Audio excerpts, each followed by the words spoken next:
Di po nililibing sa ilalim ng lupa ang mga cellphone ng mga dalaga at binata. By the way po, pinayagan na sila this year mag-cellphone. Nung nagkaroon ng kaso, dati po kasi pili lang ang pwede magka-cellphone. At hindi po ganito ang itsura ng aming HOA. Sabi din po ng aming nakapanayam, ang mga di sumunod daw sa rules, kinukulong sa tinatawag na foxhole, pinapadel o pinapaswimming sa tinatawag nilang Aroma Beach, na isang hinukay na area na puno ng dumi at ihi ng tao. Pangalawa, deviant practices. Ang Sitio Kapihan ay nasa loob ng Barangay Sering, na nasa loob naman ng munisipyo ng Socorro. Pero bakit tila may sarili silang gobyerno at tila kumukuha itong gobyerno ng donations mula sa ayuda ng mga tao na galing sa gobyerno at sa ating mga nagbabayad ng buwis? Ang tawag sa gobyerno nila, Nueva Jerusalem Esperanza Ministry Government. Pambihira, mayroon pa sila sariling Ministry of Budget and Finance. Mamaya, ilalahad din ng ating mga witness kung paano sila pilit na pinakasal sa mura nilang gulang, some as young as 12 years old, mismo ng tinatawag nilang Senyor Aguila. Pero ito pong ipapakita sa inyong family planning form ay paunang patunay. Ito ay mga miyembro ng SBSI at kita naman sa address nila na Kapihan. Mga menor de edad ito. Halimbawa, itong isang pinapakita ko, ang edad niya ay 15 years old. Based on this document, siya po ay may isa ng anak at ang civil status niya ay married. Pag chinek ang local civil registrar, wala pong record ng kasal, ng pagpapanganak, ng pagkamatay. Dahil po ang Nueva Jerusalem Esperanza Ministry Government ang nag-i-issue din ng birth certificate, marriage certificate, at death certificate. Nabalitaan ko din po na pwersadong pinatigil ang mga bata sa pag-aaral. At halos 30% lang ang pinayagang pumasok sa school. Sino ang mga 30% na ito? Sila ang mga nakapasok sa 4-piece program. Sayang nga naman daw ang makukuha na cash transfer dahil makakaporsyento pa ang kulto. In fairness naman sa kanila, may at least 2 lehitimong proseso ng gobyerno sila na sinasalihan. Ang pagkuha ng ayuda at ang pagboto sa local at national na eleksyon. Sayang nga naman ang command vote. Kakaiba din talaga ang karisma ni J. Renz Kilario o ang tinatawag na Senyor Aguila. Ayon sa ating mga witnesses, siya ay nagkakasal, nagbibinyag, nagpaparusa, nagbibigay ng atas sa araw-araw. Tama naman siya sa mga media interviews. Hindi siya ang Diyos. Siya ang reincarnation ni Santo Niño. Siya ang Ginoo. Sus Ginoo. Why is this important to lay down, Mr. Chair? Because the cult is the vehicle they use to perpetrate the multiple abuses on the children of SBSI. The cult is the cover to avoid scrutiny. The cult is what they use to provide impunity to its leaders. The cult is what forces community members to look the other way even when abuse and exploitation happen right in front of their eyes. Sabi nga sa isang pelikula, if it takes a village to raise a child, it also takes a village to abuse one. Alam niyo po, ako po ay community organizer dati at suportado ko ang mga lehitimong people's organizations at ang right to organize. But when organizations are used to abuse children, when they are used to avoid the laws of the land, we need to take action. Ako po'y nagpapasalamat sa mga ahensya ng gobyerno na mabilis na nagresponde, lalo na ang DOJ, including the IACAT and the Bureau of Immigration at ang DSWD. Nagpapasalamat din ako sa Diocese of Surigao para sa kanilang panawagan para sa kaligtasan ng mga taga-kapihan na biktima ni J. Renz at ng kanyang mga kasama. על פי הסטטיסטיקה, רק 3% מהסטודנטים באקדמית עמק יזרעאל משחקים קנדי קראש במהלך השיעור. רמה אקדמית גבוהה עם טובי המרצים בישראל. המכללה האקדמית עמק יזרעאל, עמק של אפשרויות. ההרשמה בעיצומה. Ang gusto namin ay mapanagot ang mga may sala. At pag managot ang may sala, mapoprotektahan ang inyong mga anak. Mababalik sila sa pag-aaral at buong-buo ang inyong mga assistants mula sa gobyerno. Nagpayaman ang mga may sala habang kayo ay naghirap. Pinilit nila kayong ibenta ang inyong mga lupa at bahay at pinatira kayo sa mga barong-barong. Samantalang sila,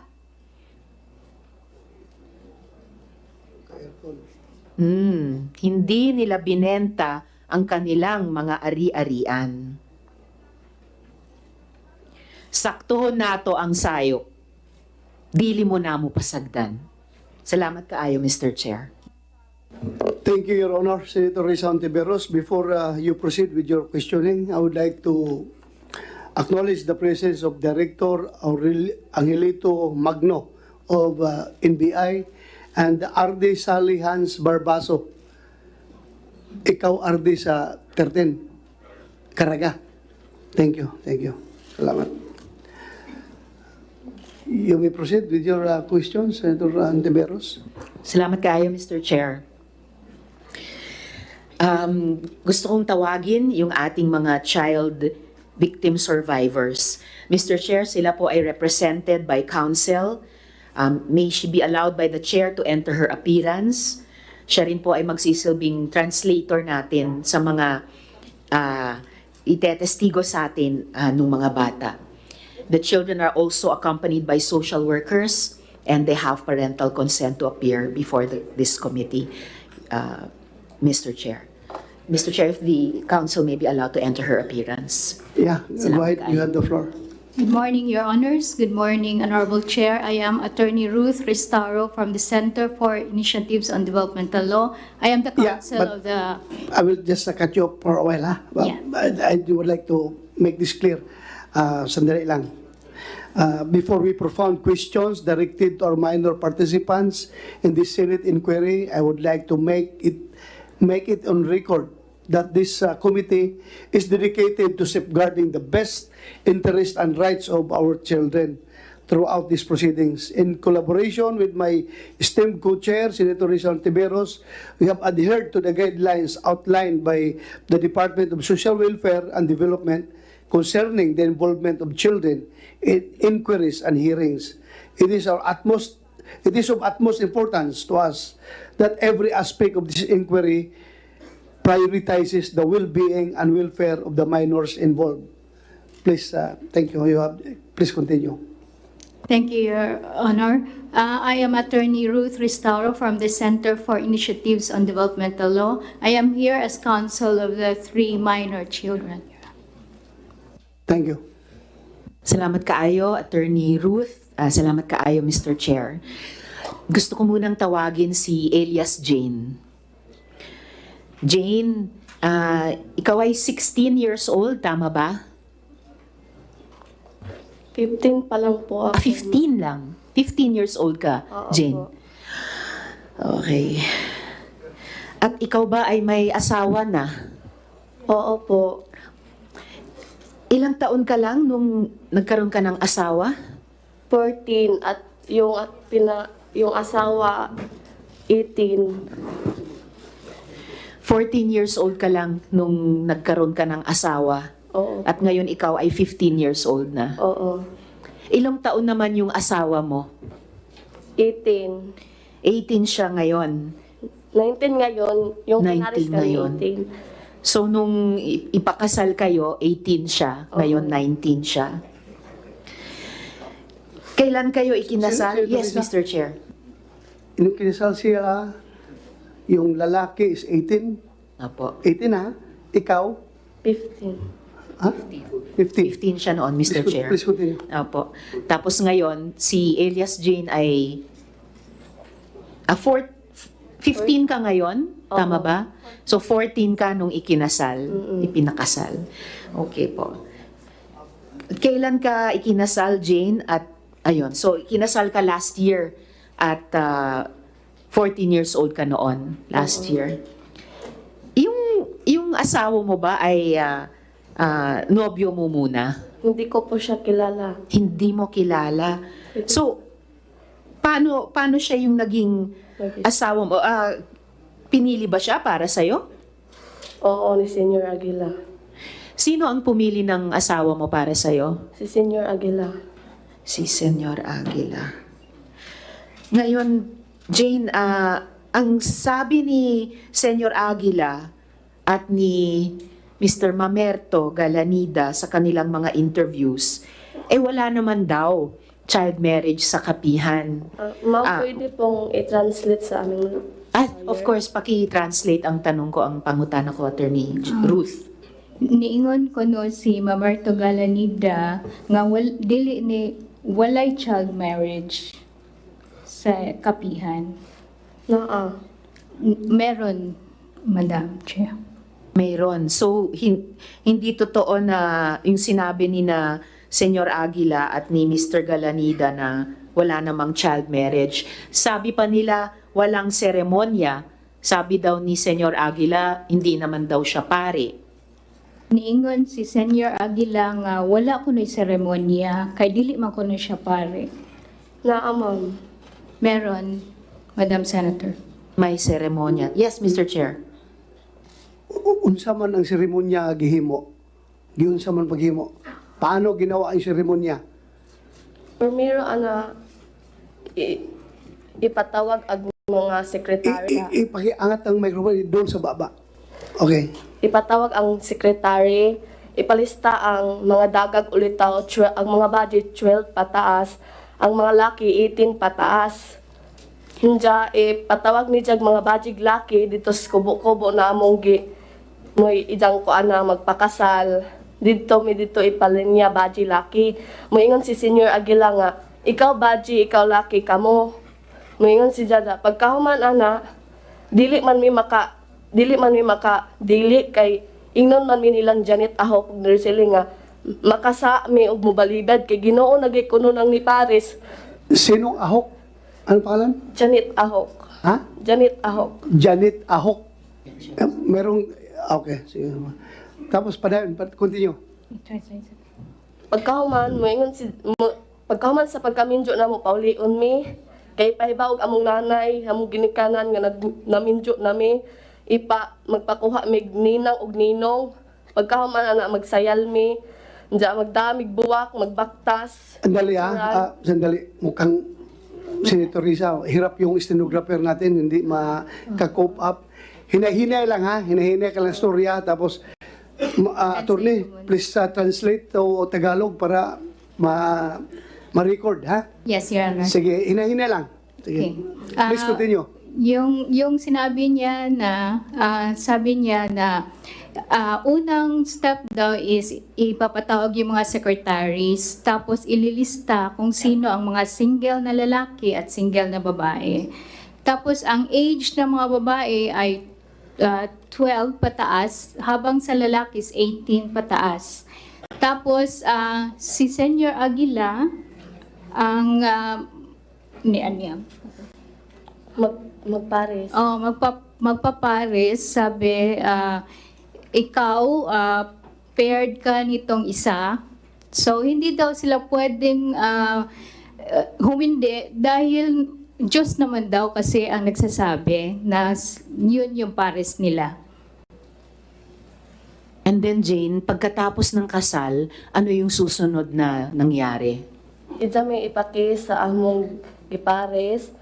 Unja, ni among permahan nga mamatuod nga yung sugot mi. Ja, istoryahan mi parties nga ana nga mo na among bana way maka hiwalay namo kanarang kamatajon. Okay. Sabi niya, after sa kasal, ipakis sila, tapos may permahan sila na dokumento. At Anong dokumento yon? So parang marriage certificate?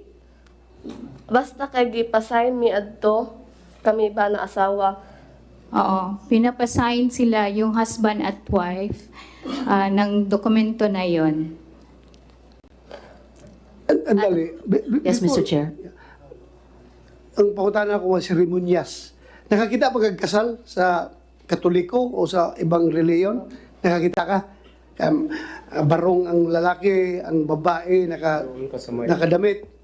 Tapos may pare na siya nagkasal. Ikaw ba gidawat nimo si kuan nga mamahimo nung bana?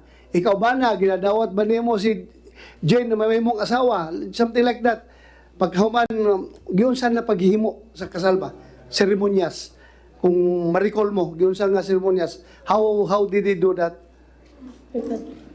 Giunsa man ang kanang pamaagi sa pagkasal ninyo. Kanang moingon si Zang nga ikaw baji, ikaw laki ka muna. Unja paghuman anak kay paghuman sa among inog among ginikanan nga minjo na mi magkuan mig ninang ug ninong ni among hawitan anak nga buwak. Ja picturean mi. Okay. So, after the pairing, sinabi ni J. Renz na ikaw babae, ikaw lalaki, kayo na. So, pupunta sila sa parents nila at magpaalam na ikakasal na sila at saka kukuha ng mga ninong at Hinang. yun na. Pagkahuman ang nagminjo ni Ja, pagkaugma, ipatawag mi kay... Yun pala, Honorable Chair. Prenuptial yun. Prenuptial Oo, yun. yung sinabi niya na magdadala ng flower at pupunta dun sa seremonya. And then, Pagkahuman sa among kasal, kailangan magdog mi ana pauli. Sunod, pagkaugma ipatawag tanan ijang giminjo, diyan na himuon nga counseling nga moingon sila nga kailangan imo na ng kwaon ng imong asawa kay authorize na nimong kwaon kay minjo naman mo. so after sa kasal, kailangan sila magsiping. At sinabi daw ni Jerence na pwede authorized ka ng kunin or rape yung yung wife mo kasi kasal naman kayo. Sinabi ni Senyor Aguila, authorized ang asawa mo i-rape ka? Kailangan ay among tulo ka adlaw di mi makuha nganlan mi ka Dios. Kailangan daw makuha sila in 3 days. Otherwise, they will be called na nag-adyos. Ano yung... Sige, mamaya gusto kong itanong, Mr. Chair, ano ba yung adyos na yan? Pero ituloy mo muna, Jane. Ano yung susunod na pangyayari? Kasi sabi mo, sinabi ni Senyor Aguila, sinasabi, authorized yung mga asawa i-rape Opo. kayo. Senator Risa, sandali lang Yes, ha. Mr. Chair. Andito ba parents mo? Nasaan ang parents mo ngayon? Hanggang nanay tas Ha? Your Honor, she is under an alias name, Your Honor. Ha? Your Honor, she's under an alias, so she cannot. Okay. Pero andito yung father niya? Wala. Yung nanay mo, nandun pa sa kapihan. Yes, Your Honor. Klaruhin ko lang kasi gusto ko rin kausapin yung parents kung andito. We cannot divulge the name of the parents, Your Honor. Kaya nga, sige lang, huwag lang i-divulge. Basta ako, gusto ko lang either executive session or gusto ko makausap. Senior Aguila, kaya makasa kami sa langit. Oo, kasi yun daw ang laws to be able to go to heaven, Your Honor.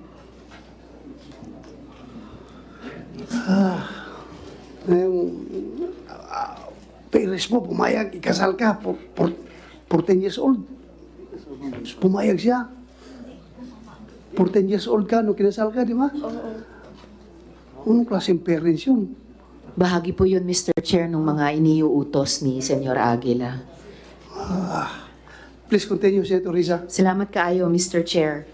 So, ano yung sumunod na nangyari, Jane, pagkatapos ng seremonya, pagkatapos ng sinabihan kayo ni Senyor Aguila na authorized kayong i-rape ng mga asawa nyo? Unsay nahitabo pagkahuman giingon ni Senyor Aguila nga authorized na ang inyong mga bana nga i-rape mo. Unsay nahitabo human? Gipaulit naman may adto pagkahuman nila counseling. Pinauwi sila after the counseling, Your Honor. Tapos ganun yung laman ng counseling, yung ganung klaseng authorization. Tapos Jane, maliban dun sa asawa mo, meron pang ibang tao na nagtangkang makipagtalik sa'yo o nagparating na gustong makipagtalik sa'yo. Oo. Sino yung taong yun? Senior Aguila. Tapos, yes, Mr. Chair. nakapagtalik kayo? Ha? Iyak ko yung sugod. Wala, hindi nangyari. Hindi siya pumayag, Your Honor. Hindi ka pumayag. Mabuti hindi ka pinilit. Sige kog ingon-ingon na dyan nga. Sige, Ha? sugot na diha kay biskay ingon na nang kuan kay Ginoo na nang ingon nimo jadi paghapon ka pero di man gajud ko. Palagi siyang kinukulit, Your Honor, na mag-consent na pero ayaw niya. Kasi sabi daw, Panginoon na yung ano sa'yo, nag-ask ba? Oh. Sige. Continue. Salamat kayo, Mr. Chair. Kanina, Jane, binanggit mo yung adyos. No? Ano ba yung adyos na yan? May parusa ba kapag ayaw makipagtalik yung mga ipinakakasal? Kabali ingon na ni Senior Aguila nga kasa mi ing ana na dili mi magpahilabot sa among bana nga authorized na among tanak kay minjo na mi. So sinasabi na nagkakasala sila pag hindi sila pumayag na i-sex ng kanilang mga husbands, Your Honor. Yun na yung adyos? Oo. Ano yung epekto kapag sinabing ang ginawa mo ay adyos? Anong mangyayari sa'yo? Unsay may tabo ko, ingnon mo nga nag-adjust ka. Karang matawag og adjust nang maglikay-likay kay imong bana di ka magpahilabot. Oh. Munay adjust sa amo. Kung giingnan ka nga, nag-adjust ka, unsa may mahitabuan na nimo. Kanang istoryahon mi ingnon mi nga ipasabot mi na ngaman kuno di kuno mi magpahilabot. Ng ana na impierno la economic ng ana mi. Kakausapin sila, Your Honor, sasabihin na maimpyerno sila pag hindi sila pumayag. So, kapag hindi nakipagtalik ay pupunta sa impyerno. Jane, sino ba si J. Renz Kilario? Ano ba yung pagkakilala mo sa kanya? Nagpaila si Za ang Ginoo na mo mangluluwas. Nagpakilala siya na siya yung Panginoon at Savior nila, Your Honor. Lumalabas na kapag may rules, yung Panginoon, yung Savior, si Senyor Aguila na nilabag, may parusa. Isa na itong sinabi mong adyos. Meron pa bang ibang mga parusang ginagawa bukod sa adyos? Ug dili mi mosunod sa isang voluntaryo, mga paksol, i-restricted mis paksol, iruleta, ug kanang padulan. Kung hindi sila susunod, mayroon silang paddle, may ruleta, at restricted, Your Honor. Paddle? Parang paddle ng mga frat, ganon?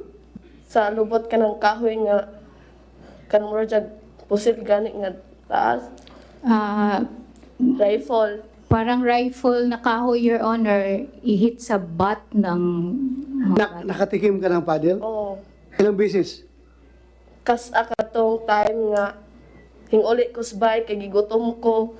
Unya pag adto na mas barracks late na day ko sa permission gipadulan kong Sergio Cobillan. So may Sino nagpaddle? Sergio Cobillan. Ha? Sergio Cobillan. Sergio Cobillan. Klaro mga, ato na, ang pangalan? Sergio Cobillan daw, Your Honor. Sirenyo? Sergio Cabillan. Cobillan. Mobilyan. Oo. Kumsek, paki-check kung andito ngayon. Nandito siya. Kung Cobillan na yan. Invited? Andito ba? Hanapin niyo, paupuin niyo dyan, yung Cobillan. Continue, Senator Risa. Salamat kayo, Mr. Chair. Ilang beses ka pinadal? Isa. Isang beses, Your Honor. At ano naman yung isang sinabi mong parusa na roleta? Anang mutalijok sa dawg asa nimo mutugdang ang imong makuha na nag mga masimasi, jogging, restricted sa paksol. Parang Asa mo to nung mo to imong buhaton. Parang will, Your Honor, na nandoon yung lista ng lahat ng mga punishments at kung saan mag-stop yung ruleta, yun yung gagawin mo. So sa halip na roleta na meron kang maipapanalo, roleta na yung parusa na gagawin sa iyo. Ano naman yung restriction at ano yung binabanggit mong foxholes? Kanang nastuwas lasang among bantayan. Kaya may makasod laing. So yung foxhole ay yung isang Bahay siya nga gamay. maliit na bahay sa in the middle of the forest, Your Honor, na kailangan nilang bantayan. Yun yung foxhole. At ano yung restriction na isa pang parusa? Kas paksol gani nga pila ka semana unja dili ka pwede duolon. Dito ra ka ja way trapal, magdujan ra ka. So, yung restricted, Your Honor, ay ilalagay sila dun sa foxhole in the middle of the forest at walang pwedeng makakalapit sa kanila.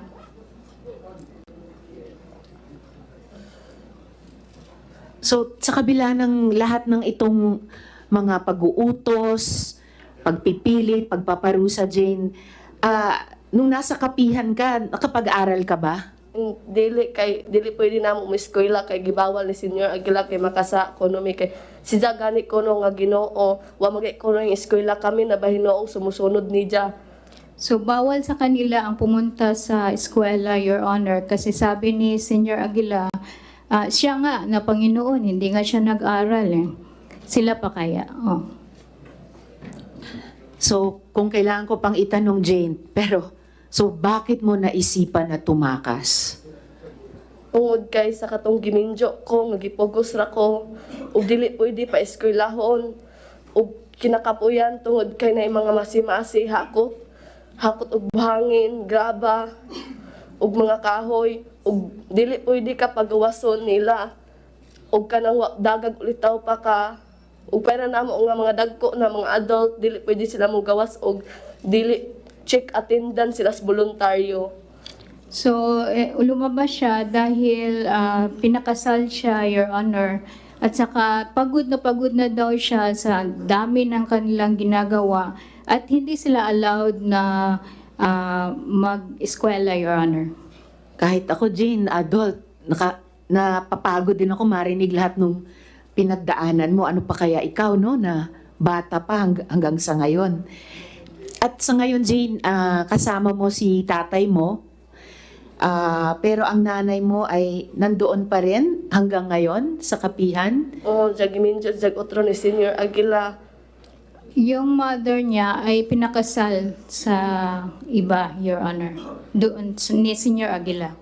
Yung mother mo nakasal sa father mo, pinakasal ni Senyor Aguila sa iba? Paano mo nalaman na pinakasal siya sa iba? Katong pag-prag-lit na mo prag-racing, nga gipatawag si nanay o katong laki. May flag raising sila doon, Your Honor, na pinatawag yung nanay niya at yung bagong husband niya, yung lalaki. Kay dili ko no pwede o dili mi pares kay di ko no mi kasaka sa arka ni Noe. Hindi daw pwede na walang pares dahil hindi sila makakapasok sa arka ni Noah. Noe. Hindi pwedeng walang kapares dahil pag walang kapares, hindi maililigtas. So dapat, parang yung mga hayop sa arko ni Noah, dapat pares-pares. Okay.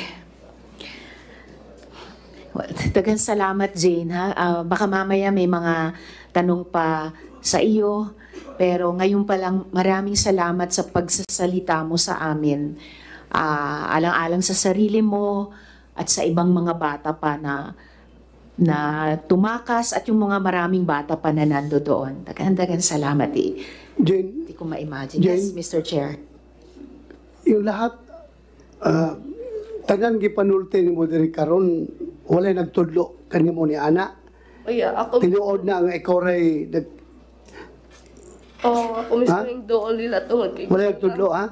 Oo, kay gusto So, na lahat ng sinasabi mo ngayon, walang nagtuturo sa'yo na sabihin mo yan. wala. Lahat yan base sa iyong personal experience. Dili man ko kasubay og uya na agihan. Hindi ako makakapagsabi, Your Honor, kung hindi ko nadaanan. Okay. Thank you, Jane. Salamat. Salamat kaayo, Mr. Chair. Ako rin po ay talagang buong pusong naniniwala sa sinabi ng mga bata dahil talagang tumakas sila sa kanilang eksperyensya. At yun ay kinikwento nila sa atin kahit napakahirap nilang sabihin yung kanilang pinagdaanan. At may kasabihan nga po tayo na the truth will set us free.